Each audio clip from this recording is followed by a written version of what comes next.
Table म्हणजे त्या लिहिलेल्या समोर पाहिजेत किंवा तुमच्या लक्षात पाहिजेत, तर तुम्हाला जोडमूळ संख्या पटकन येतील. आता जोडमूळ संख्या कुणाला म्हणायचं, तर ज्या मूळ संख्येमध्ये 2 चा फरक येतो. काय व्याख्या लिहिणार तुम्ही? ज्या मूळ संख्येमध्ये 2 चा ज्या मूळ संख्येमध्ये कितीचा फरक येतो? 2 चा फरक येतो. 2 चा फरक येतो त्या कसल्या संख्या? जोडमूळ संख्या. मग ह्याच्यासाठी आता आपल्याला मूळ संख्येचा टेबल आपण घेतला अगोदर.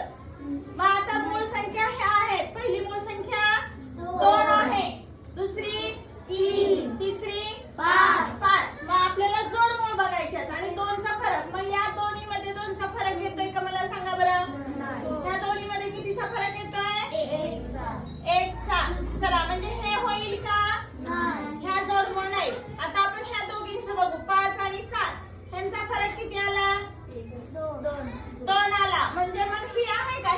ह्या 2 जोडमूळ संख्या आहेत का? मग पहिली जोडमूळ संख्या कोण असेल? 3, 5. बरोबर का? पहिली जोडमूळ संख्या 3 असेल. 3, 5.